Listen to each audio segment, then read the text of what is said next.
यार शक्तिमान का नाम सुन के दिल में कुछ होता है ना, कुछ ऐसा जैसे किसी ने पुरानी डायरी खोल दी हो, जैसे बचपन की वो खुशबू लौट आई हो। दूरदर्शन, संडे मॉर्निंग सुबह के 8 बजे और मम्मी की आवाज़, खाना खा ले पहले, और तुम कहते हो नहीं अभी शक्तिमान आ रहा है। हेलो दोस्तों, मैं वही बंदा हूँ जो 2020 में इस चैनल के ऊपर शक्तिमान रिलेटेड वीडियोस बनाता था, इंडियन कॉमिक्स रिलेटेड वीडियोस बनाता था। बट फिर मैं कुछ टाइम के लिए इसे छोड़ के चला गया और वो कुछ टाइम एक बहुत लंबे टाइम में चेंज हो गया। लेकिन आज मैं वापस आया हूँ, और मैं आया हूँ एक ऐसी खबर के साथ जो तुम्हें भी वैसे ही फील कराएगी जैसे मुझे होती है, एक गहरी दुख भरी एक्सेप्टेंस। शक्तिमान की फिल्म ऑफिशियली मर चुकी है। हाँ, मैं सही कह रहा हूँ, लेट मी रिपीट, शक्तिमान की फिल्म ऑफिशियली मर चुकी है। और आज हम उसका पोस्टमार्टम रिपोर्ट सामने लाएंगे। डॉक्टर साहब, एडिटर साहब, स्कैल्पेल रेडी रखो। एक सेकंड के लिए सोचते हैं, शक्तिमान सिर्फ एक टीवी शो नहीं था, ये एक मूवमेंट था। 13 सितंबर 1997 डीडी नेशनल, मुकेश खन्ना ने पंडित गंगाधर विद्याधर मायाधर ओमकारनाथ शास्त्री का कॉस्ट्यूम पहना था। एक चश्मेश बोले फोटोग्राफर जो एक्चुअली एक कॉस्मिक सुपर हीरो था, जिसने अपने सारे चक्रास एक्टिवेट कर लिए थे। सुपरमैन को देख के बना हुआ था शायद, लेकिन था तो अपना। 400 से ज़्यादा एपिसोड्स 2005 तक चला। श्री अटल बिहारी वाजपेयी जी ने भी इसके बारे में प्रेज के खत लिखे थे। Front page Asian wall street journal में शक्तिमान आया था। बच्चा बच्चा शक्तिमान बनना चाहता था। लिटरली कुछ बच्चे बिल्डिंग से कूद गए थे शक्तिमान के लिए, और मुकेश जी खुद टीवी पे आके समझाते थे कि बच्चों ये मत करना घर में। ये लेवल था भाई। मार्वल के टोनी स्टार्क से भी ज़्यादा पॉपुलैरिटी रही थी शक्तिमान की। अब आते हैं 2022 में। फरवरी 2022, सोनी पिक्चर्स इंटरनेशनल प्रोडक्शंस एक अनाउंसमेंट करती थी जो हमारे जैसे 90s और 2000s के बच्चों के लिए जैसे कुछ बहुत ही तबाही वाली चीज़ थी। मानो जैसे किसी ने हमें जन्नत ला के दे दिया हो। हम तो बस दिल थाम के रह गए। शक्तिमान बिग स्क्रीन पे सोनी के साथ। भाई ये बिल्कुल वैसा मोमेंट था जैसे थैनोस के हाथ में इन्फिनिटी गाउंटलेट देखकर हमें पहली बार खुशी मिली थी। प्योर खुशी, उम्मीद और नॉस्टैल्जिया। कॉन्ट्रैक्ट साइन हुआ, और मैं कोट कर रहा हूँ, ये उन्होंने खुद कहा था, ये बहुत बड़े लेवल की फिल्म है। एक फिल्म 200-300 करोड़ की बनेगी और सोनी पिक्चर्स खुद इसे प्रोड्यूस करेगा। वो सोनी पिक्चर्स जिन्होंने स्पाइडरमैन बनाया है, वही सोनी पिक्चर्स स्पाइडरमैन वाला टॉम हॉलैंड वाली कंपनी। हमारा शक्तिमान उनके साथ आएगा, और डायरेक्टर कौन होगा? बैसिल जोसेफ, मिन्नल मुरली वाले, मलयालम सिनेमा के गोल्डन बॉय, जिन्होंने एक देसी सुपर हीरो फिल्म इतनी खूबसूरती से बनाई थी कि लोग रोने लगे आखिर में उसे देखकर। एक्टर र्यूमर शुरू हुए, रणवीर सिंह है शक्तिमान। रुको, सांस लो, मैं जानता हूँ। सुनो, रणवीर जब बाजीराव मस्तानी में था तो स्क्रीन तोड़ रहा था, जब पद्मावत में विलन था तो लिटरली हम डर गए थे। करिश्मा, हाँ, एनर्जी, उफ, फिजिकल कमिटमेंट, बंदा खुद को ट्रांसफॉर्म कर लेता है। धुरंधर है वो, एक्टिंग का धुरंधर है। नवंबर 2024, मुकेश खन्ना ने एक टीजर रिलीज किया भीष्म इंटरनेशनल यूट्यूब चैनल पे। खुद कॉस्ट्यूम पहना, पैट्रियोटिक गीत गाया, आज़ादी के दीवानों ने जंग लड़ी फिर जाने दी, चंद्रशेखर आजाद भगत सिंह जी को ट्रिब्यूट दिया। कैप्शन लिखा, it's time for him to return. Social media में मेला लग गया। कमेंट्स में लोग लिख रहे थे, ये देखने के लिए स्कूल बंक किया था, हमारे बचपन के हीरो, मैं रोना क्यों चाहता हूँ, भाई ये प्याज कौन काट रहा है। फैंस को लगा ये तो फाइनली कंफर्मेशन है, फिल्म आ रही है, शक्तिमान वापस आ रहा है। सोनी है, बैसिल है, रणवीर है, मुकेश जी का आशीर्वाद है, सब पक्का है। लेकिन दोस्तों, जब बॉलीवुड में सब पक्का लगता है तब समझ जाओ कुछ टूटने वाला है। ईगो एंटर करता है, the villain of the story. अब आते हैं असली कहानी पे, और ये कहानी मार्वल की किसी फिल्म से ज़्यादा ड्रामेटिक है।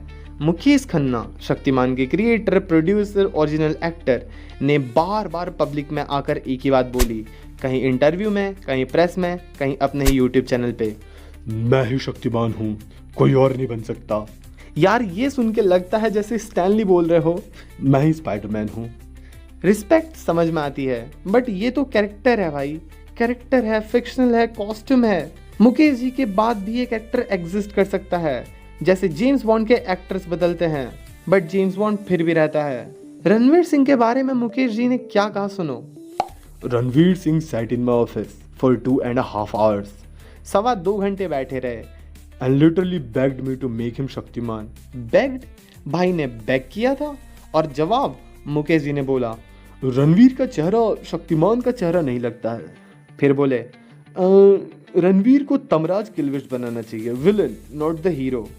It's my loss, I am losing crores but you know, खुद बोल रहे हैं कि मैं करोड्स खो रहा हूँ, खुद सोनी वाली डील में, और फिर भी नहीं मान रहे। इंडस्ट्री सोर्सेस ने बोला सोनी पिक्चर्स 400 करोड़ का बजट माउंट करना चाहती थी। ये सिर्फ एक फिल्म नहीं, ट्रिलॉजी थी, एक सुपर हीरो यूनिवर्स, हिंदुस्तान का MCU बनाना था। लेकिन क्या हुआ, OTT प्लेटफॉर्म्स ने पास नहीं किया, डिजिटल बायर्स रेडी नहीं थे सुपर हीरो फिल्म पे, बजट का प्रेशर था, मुकेश जी की अप्रूवल की प्रॉब्लम थी, रणवीर सिंह के पास डॉन 3 था, धुरंधर था, स्केड्यूल कॉन्फ्लिक्ट भी। बैसिल जोसेफ जिन्होंने मिन्नल मुरली बनाई थी, रिपोर्टेडली वो इतना तंग आ गए इस प्रोजेक्ट से कि उन्होंने कहा, इस प्रोजेक्ट ने मेरे 2 साल खाए हैं, मैं हिंदी सिनेमा से दूर रहना चाहता हूँ। जिस डायरेक्टर ने मिन्नल मुरली जैसा जेम बनाया हो, जो एक्चुअली रिलीज भी हुआ और लोग उसे देख के रोए भी थे, वो इस प्रोजेक्ट से इतना फ्रस्ट्रेटेड था कि वापस केरला चले गए। और सितंबर 2025 में ऑफिशियल न्यूज़ आई, शक्तिमान फिल्म सेल्व्ड, ऑफिशियली डेड। अब मैं जज नहीं करना चाहता, बट यार एक ऑनेस्ट ऑटोप्सी भी तो करनी पड़ेगी।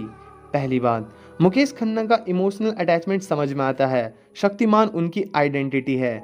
1981 से ये आइडिया उनके अंदर था, पूरी जिंदगी उन्होंने इसमें लगाई है।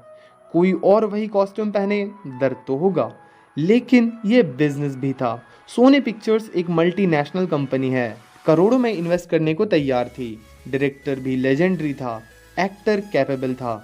रणवीर ने धुरंधर 1 और 2 में प्रूव भी किया कि वो क्या कर सकता है। और मुकेश जी खुद बोल रहे थे, आई एम लूजिंग करोड्स। एक आदमी का ईगो चाहे कितना भी जस्टिफाइड हो, एक एंटायर सुपर हीरो यूनिवर्स को रोक रहा था। दूसरी बात, क्रिएटिव डिफरेंसेस बिटवीन रणवीर और बासिल जोसेफ भी रिपोर्टेडली थी। ये सिर्फ मुकेश जी की गलती नहीं थी, मल्टीपल स्टार्स मिसअलाइंड हुए, कोई भी एक विलन नहीं बनना चाहता था। तीसरी बात, हिंदी सुपर हीरो फिल्म्स अभी भी रिस्की बिजनेस है। क्रिस फ्रेंचाइज के बाद कोई भी main stream super hero film hit नहीं मानी गई। OTT ने बैकिंग नहीं दी, मार्केट ने भी सिग्नल नहीं दिया। लेकिन यार, अगर मुकेश जी थोड़ा फ्लेक्सिबल होते, अगर रणवीर और बैसिल के बीच में समझौता होता, अगर सोनी थोड़ा और धैर्य रखती, तो शायद हमें 2026 तक कोई ट्रेलर ही देखने को मिल जाता। Honestly I am begging you Mukesh Khanna ji, I don't know like Ranveer Singh did beg you और not, but I am begging you, please make this movie happen please. हाँ, काश मैं इतना अपनी गर्लफ्रेंड के पास गिड़गिड़ा लेता तो मेरा ब्रेकअप नहीं होता। मैं यहाँ एक सेकंड के लिए पर्सनल होना चाहता हूँ। 2020 में मैं शक्तिमान पे इंडियन कॉमिक्स पे वीडियोस बनाता था। उस वक्त भी ये फिल्म अनाउंस हो चुकी थी। मुझे याद है मैं कितना एक्साइटेड था, स्क्रिप्ट लिखी थी, रिसर्च की थी, फ्यूचर के प्लान्स थे। और फिर मैं इस चैनल पे वीडियोस डालना छोड़ दिया। जैसे मैं इस सब चीज़ से मूव ऑन करना चाहता हूँ, जैसे मुझे लगा हो कि मैंने कॉमिक बुक्स को आउटग्रो कर दिया, जैसे कि मुझे लग रहा हो कि अब इससे कुछ बेहतर कर लेते हैं। But I don't know, but we don't know कि आगे क्या होगा। शायद ये प्रोजेक्ट वापस से रिवाइव हो जाए, शायद हमें सच में एक मूवी देखने को मिले जिसमें हमारा लाल कलर का कॉस्ट्यूम पहना हुआ सुपर हीरो वापस देखने को मिले। ऑनेस्टली मैं देखना चाहता हूँ। शक्तिमान की फिल्म नहीं आई और शायद अब कभी नहीं आएगी, और मैं ये एक्सेप्ट करना चाहता हूँ, दर्द के साथ लेकिन फुल क्लोजर के साथ। तो क्या शक्तिमान ख़त्म हो गया? नहीं भाई, कभी नहीं। शक्तिमान वो शो है जिसने एक जनरेशन को तैयार किया है। उसने सिखाया है कि हीरो होना क्या होता है, हीरो बनना सच बोलना होता है जब झूठ बोलना ईजी हो। ये वैल्यूज़ कभी शेल्व नहीं हो सकती।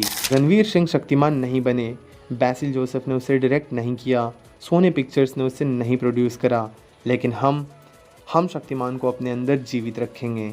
और इस चैनल पे मैं फिर से उस बंदे की तरह आ रहा हूँ जो सुपर हीरोज़ में बिलीव करता है, जो इंडियन स्टोरीज़ में बिलीव करता है, जो ये मानता है कि हमारा अपना यूनिवर्स होना चाहिए। तो यार चैनल सब्सक्राइब कर लो, नोटिफिकेशन बेल दबा लेना, क्योंकि आगे मैं थोड़े बहुत वीडियोस डालने वाला हूँ। और मुकेश सर जी, अगर आप तक ये वीडियो किसी भी तरीके से पहुँचती है तो मैं आपको बताना चाहता हूँ कि आप हमेशा शक्तिमान रहोगे। भले ही आप ये मेंटल किसी और को दे दो, भले ही आप ये ड्रेस किसी और को दे दो, भले ही आप ये वैल्यू किसी और को पास ऑन कर दो, लेकिन हमारे शक्तिमान आप हमेशा रहोगे। शक्तिमान सिर्फ आप हो, लेकिन शक्तिमान की कहानी सिर्फ आपकी कहानी नहीं है, ये हमारी है, ये हम सब की कहानी है। On this note, bye everyone, piece.